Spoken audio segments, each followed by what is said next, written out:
warahmatullahi wabarakatuh. Salam sejahtera buat kita semua. Om Swastiastu, Namo Buddhaya, salam kebajikan.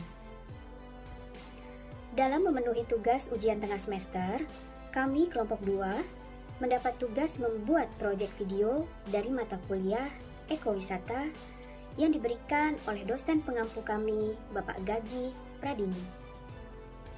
Di mana kelompok kami memilih tentang ekowisata Taman Nasional Komodo yang berada di Labuan Bajo, Provinsi Nusa Tenggara Timur.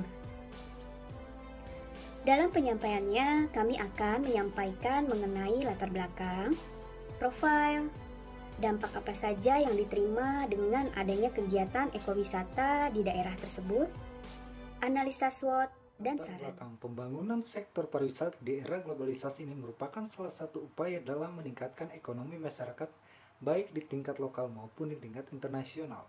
Di Indonesia, pariwisata mengalami perkembangan yang cukup pesat sehingga mampu memberikan kontribusi yang cukup besar dalam usaha peningkatan devisa negara sebagai upaya dalam meningkatkan jumlah kunjungan wisatawan ke Indonesia.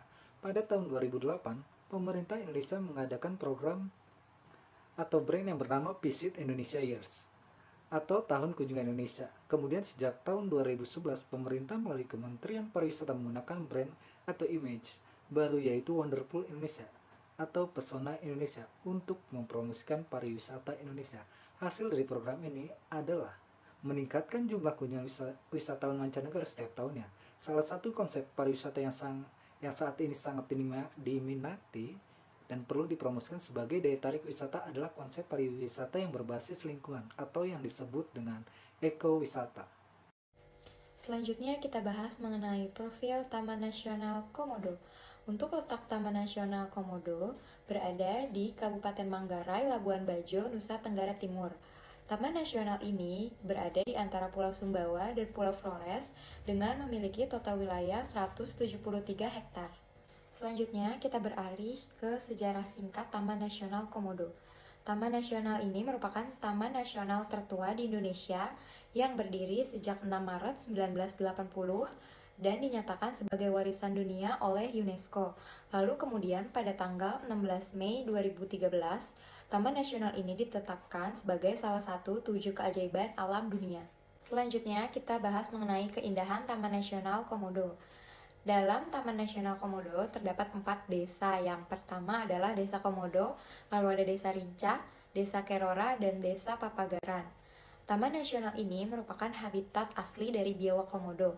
Namun, selain komodo, terdapat 270 spesies hewan lainnya sebagai perpaduan antara hewan Asia dan Australia. Di antaranya adalah 32 spesies mamalia, 127 spesies burung, dan 37 spesies reptilia. Di Taman Nasional Komodo juga terdapat ekosistem mangrove, ekosistem padang lamun, dan ekosistem terumbu karang. Slide selanjutnya kita akan membahas terkait dampak adanya ekowisata. Keberadaan ekowisata mempengaruhi kehidupan masyarakat di seluruh wilayah, termasuk di kawasan Taman Nasional Komodo. Dengan meningkatnya kunjungan wisatawan tentunya berimbas pada perkembangan usaha pariwisata yang diikuti dengan penyerapan tenaga kerja. Di samping itu juga perkembangan pariwisata memberikan alternatif mata pencarian bagi warga. Saya ingin menjelaskan tentang SWOT, variabel internal, variabel eksternal, data primer, dan data sekunder. Pengertian SWOT ini beridentifikasi berbagai faktor secara sistematis untuk merumuskan strategi perusahaan yang didasarkan pada logika yang dapat memaksimalkan kekuatan dan juga peluang, namun secara bersamaan dapat meminimalkan kelemahan dan juga ancaman.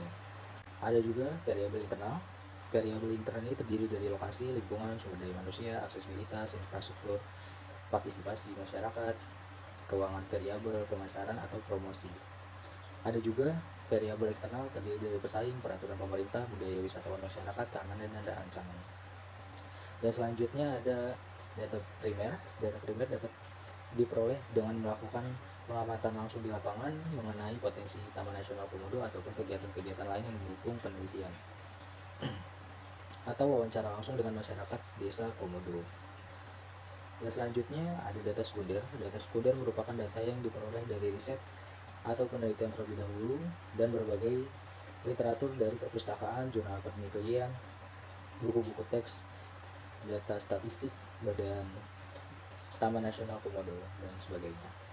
Selanjutnya ada indikator-indikator internal sebagai kekuatan dan kelemahan ekowisata Taman Nasional Komodo di Desa Komodo. Yang pertama ada lokasi wisata, rating dari 2,30 dengan keterangan kelemahan. Yang kedua, keadaan objek wisata yang masih alami, rating nilai 3,65 dengan keterangan kekuatan. Yang ketiga ada kebersihan, nilai rating 2,15 dengan keterangan kelemahan. Yang keempat, pelestarian lingkungan objek wisata, nilai rating 3,30 dengan keterangan kekuatan. Yang kelima, profesionalitas pihak pengelola, nilai rating 3,40 dengan keterangan kekuatan. Yang keenam ada manajemen akomodasi, nilai rating 2,35 dengan keterangan kelemahan. Yang ketujuh ada fasilitas transportasi, nilai rating 2,70 dengan keterangan kekuatan. Yang kedelapan ada fasilitas komunikasi dan informasi, nilai rating 2,00 dengan keterangan kelemahan. Yang ke-9 infrastruktur jalan, nilai rating 2,20 dengan keterangan kelemahan. Yang ke-10 ada jalur untuk wisata trekking, nilai rating 3,65 dengan keterangan kekuatan. Yang ke-11 ketersediaan akomodasi di objek wisata, nilai rating 2,65 dengan keterangan kekuatan.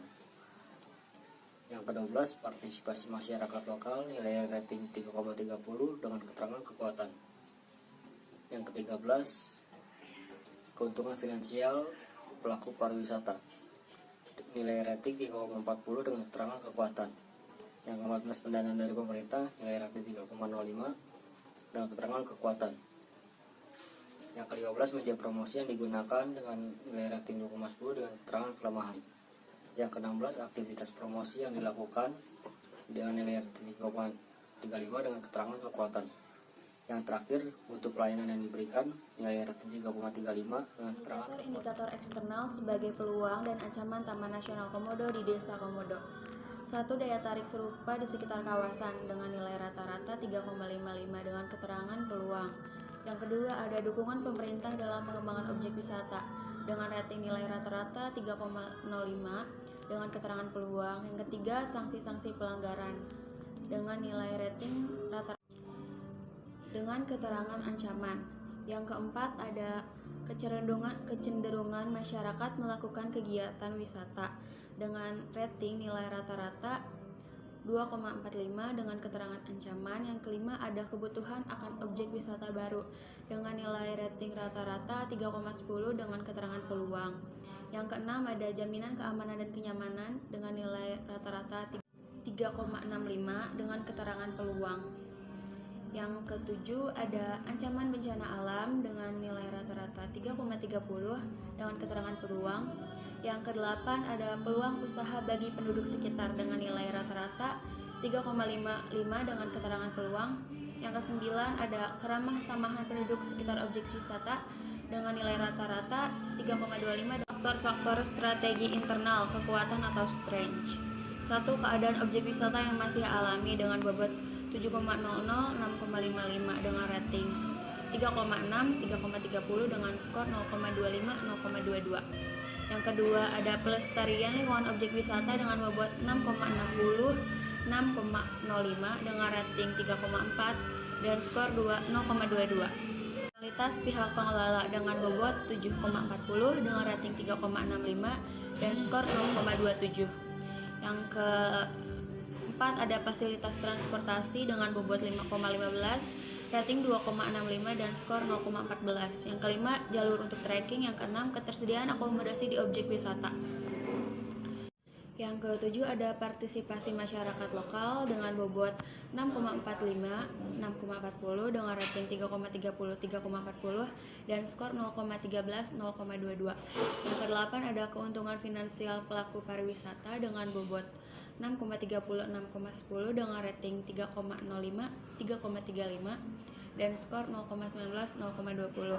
Yang kesembilan, ada pendanaan dari 6,45, rating 3,35 dan skor 0,22. Yang ke-10, ada aktivitas promosi yang dilakukan. Yang ke-11, ada mutu pelayanan yang diberikan.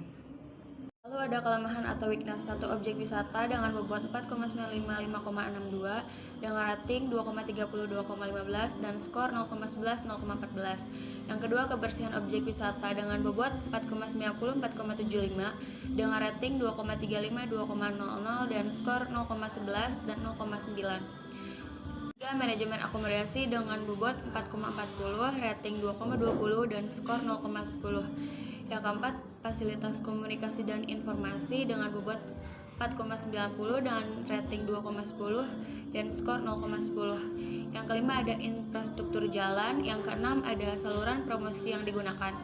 Totalnya dengan skor 2,87. Faktor-faktor strategi internal peluang. Yang pertama ada daya tarik serupa di sekitar kawasan dengan bobot 12,35, rating 3,55, dan skor 0,44. Yang kedua ada dukungan pemerintah dalam pengembangan objek wisata dengan bobot 11,25, rating 3,05, dan skor 0,34. Yang ketiga ada kebutuhan akan objek wisata alam baru dengan bobot 10,10, rating 3,10, dan skor 0,31. Yang keempat ada jaminan keamanan dan kenyamanan dengan bobot 11,35, rating 3,65, dan skor 0,41. Yang kelima ada ancaman bencana alam dengan bobot 10,85, rating 3,30, dan skor 0,36. Yang keenam ada peluang usaha bagi penduduk sekitar dengan bobot 11,15, rating 3,55, dan skor 0,39. Yang ketujuh ada keramat tamahan penduduk sekitar objek wisata dengan bobot 11,10, rating 3,25, dan skor 0,36. Selanjutnya ada ancaman. Yang pertama sanksi-sanksi pelanggaran dengan bobot 10,93, rating 2,50, dan skor 0,27. Yang kedua ada kecenderungan masyarakat melakukan kegiatan wisata dengan bobot 10,90, rating 2,45, dan skor 0,27. Selanjutnya ada analisis SWOT. Dari hasil analisis SWOT diperoleh strategi yang dapat diterapkan oleh pengelola Taman Nasional Komodo adalah sebagai berikut. Yang pertama ada strategi SO, menata kembali potensi ekowisata dengan mengembangkan atraksi wisata di kawasan dengan cara menggali potensi budaya setempat. Yang kedua ada mengadakan penyuluhan sadar wisata kepada masyarakat. Yang kedua ada strategi WO. Yang pertama meningkatkan fasilitas transportasi dan informasi untuk mempermudah akses ke kawasan wisata. Yang kedua ada mengembangkan infrastruktur dan fasilitas yang diperlukan dalam menambah daya tarik ekowisata Taman Nasional Komodo. Yang ketiga ada strategi ST. Yang pertama meningkatkan pengawasan dan pelestarian kawasan dengan cara menindak tegas setiap pelanggaran yang dilakukan. Yang kedua ada memperdayakan masyarakat lokal dalam pelestarian, yaitu dengan cara memberikan edukasi tentang ekowisata. Yang keempat ada strategi WT. Yang pertama meningkatkan kegiatan promosi dan publikasi tentang TN Komodo. Yang kedua ada bekerja sama dengan travel agent dalam menarik minat wisatawan. Saran dan kesimpulan. Berdasarkan hasil pembahasan, dapat disimpulkan bahwa TNK sebagai objek wisata atau ekowisata berada pada posisi pertumbuhan di mana kawasan tersebut sudah dikenal luas dan diterima oleh wisatawan. Sementara hasil analisa SWOT diketahui 4 alternatif strategi yang dapat digunakan dalam pengembangan ekowisata Taman Nasional Komodo. Di antaranya yaitu menata kembali potensi ekowisata budaya setempat, meningkatkan fasilitas transportasi dan layanan informasi, meningkatkan pengawasan dan pelestarian kawasan wisata, serta meningkatkan kualitas dan pelayanan bagi wisatawan, meningkatkan kegiatan promosi dan publikasi, serta bekerjasama dengan travel agent. Berdasarkan kesimpulan penelitian, maka dapat disampaikan beberapa saran yang berguna bagi pengembangan kawasan ekowisata Taman Nasional Komodo, antara lain. Yang pertama itu ada kepada pengelola Balai Taman Nasional Komodo agar terus melakukan promosi yang lebih gencar dan juga meningkatkan pelayanan informasi tentang Taman Nasional Komodo serta mengembangkan potensi wisata yang ada. Yang kedua, kepada pemerintah agar terus mendukung dan meningkatkan pembangunan infrastruktur dan fasilitas penunjang pariwisata di kawasan TNK atau Taman Nasional Komodo serta di Labuan Bajo sebagai akses utama menuju Taman Nasional Komodo.